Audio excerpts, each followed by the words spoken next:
Today we're going to read A Very Merry Christmas by Jeremy Stilton.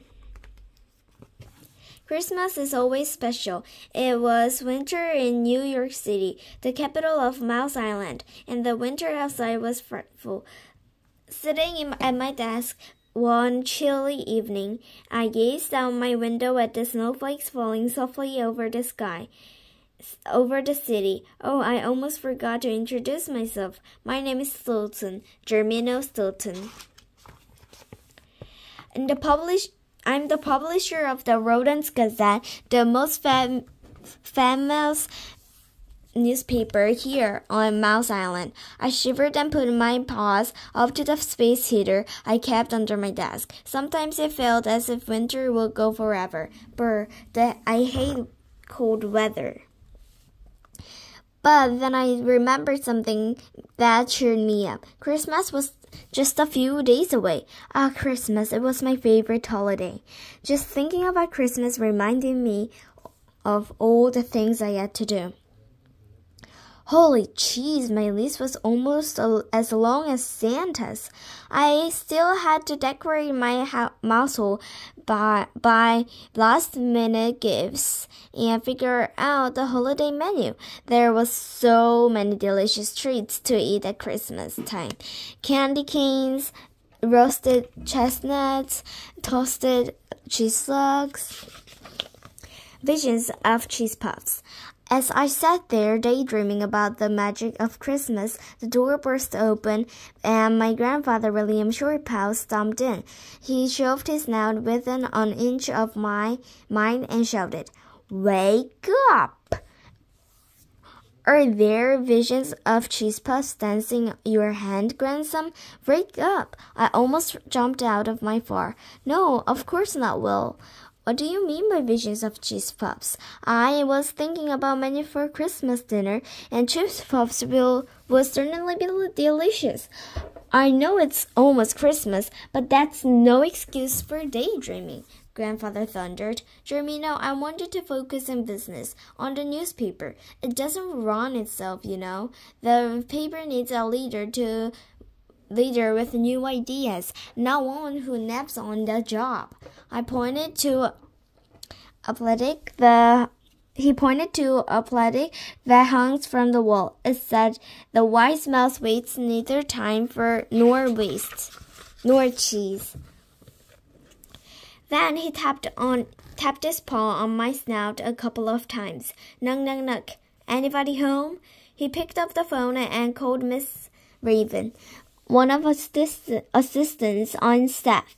He boomed, "Miss Raven, please send a memo to everybody at the Rodents Gazette. The wise mice waste neither time nor cheese. Sign it, William Shortpaw." I signed. "Don't get your tails in a twist, Grandfather. Even you don't sign it, everybody will know the memo comes from you." It was true. No one else would be so obnoxious. If I didn't pop in from time to time to see how things are going, this paper would be about as successful as Melody Cheese at the early red special, Grandfather sniffed. Suddenly, they brightened up. "Oh, I almost forgot what I came here to tell you. I had a great idea." Uh-oh, that made me a little worried. You see, my grandfather really was a brilliant mouse, but his great ideas always seems to get me into trouble. "You had a great idea?" I repeated nervously. "Yes," he exclaimed. "This year, the entire Stilton family will spend Christmas." He paused and gave me a side look. I knew he was just trying to make the moment more dramatic, but the anticipation was driving me crazy. "Where, Grandfather?" "In New York." "New York? Why New York?" "New York? Why New York?" I asked. A grandfather smiled. "Because my best friend, Konotki McMouse, lives in New York. I made him long time ago when traveling around the Word for Rodents Gazette. Which reminds me, grandson, you should be out there sniffing out new stories instead of here worming your tail in that cushy chair. I opened my mouth to defend myself, but before I could squeak a word, grandfather cut me off. Well, anyway, Kanoki invited us to spend Christmas with his family. He lives in a fantastic apartment overlooking Central Park.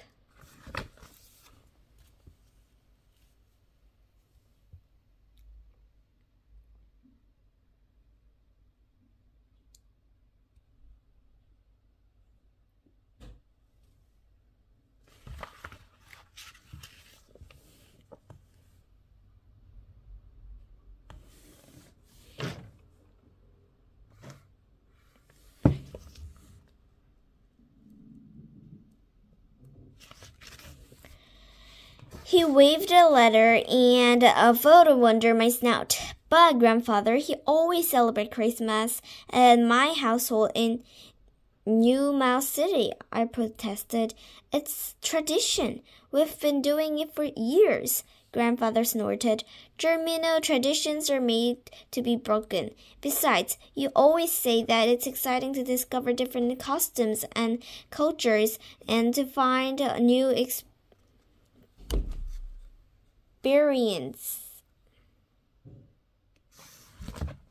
I twitched my tail anxiously. I had a good point there. You're right, grandfather, I said, but maybe I should have Christmas at my place when we can travel. Grandfather William cut me off. Nothing doing, Germino. It's over arranged. The rest of the family has already agreed to go to New York. My whiskers dropped. Really? I couldn't believe no one had told me. I was always the last to know the big family news. Well, of course, if everyone else wants to go, then there's nothing to squeak about. Suddenly, the door burst open and the entire family raced into my office. Uncle Germino, did you hear? My nephew Benjamin squealed. We're spending Christmas in New York. We're all leaving tomorrow.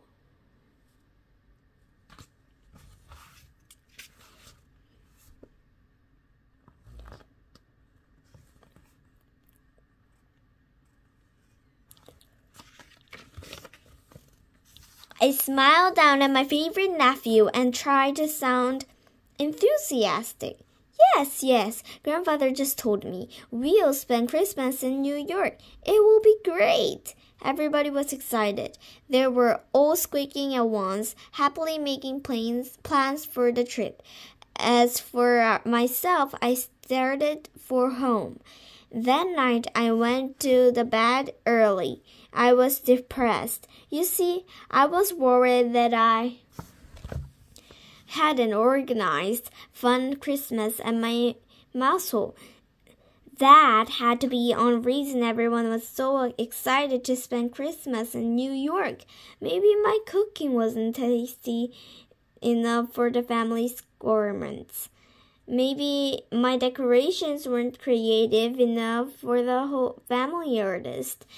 Maybe my gifts weren't fun enough for the family mouthlings. Yes, it was all my fault everyone wanted to go to New York for Christmas instead of spending our beloved home in New Mouse City. I had been a terrible host, and I had no one but myself to blame. I lay away for a very long time, feeling miserable. Finally, I curled up into a far ball and fell asleep.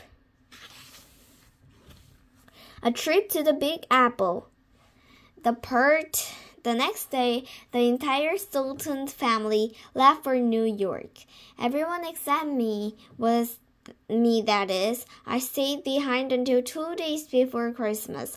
I had so much work to do at the newspaper that I just couldn't tear myself away before then. On my last afternoon in the office, I wished my co-workers Merry Christmas. Then I hurried home to prepare for the trip, but I put my best suit in my yellow suitcase. Then I packed all the gifts my grandfather had brought for the McMouse family. Grandson, I want to make a nice expression on the McMouses, he shouted at me, so don't forget anything. I didn't. I was too scared from him to leave anything behind. Last but not least, I attached a bright blue tag with my name and address to the suitcase handle. That would make it easier for me to find it when I arrived in New York. I scurried to the airport and turned in my bag at the check-in counter. The agent took it with a smile. You can pick up your luggage in New York, Mr. Stilton. No need to worry. I thanked him and headed to the gate, where my plane was waiting. Half an hour later, I boarded the plane and my trip was underway. I settled into my seat and pulled out a tourist guide to New York. Then I got a map of the city and looked for the McMouse's house. Okay guys, so we're gonna read here next time. Bye.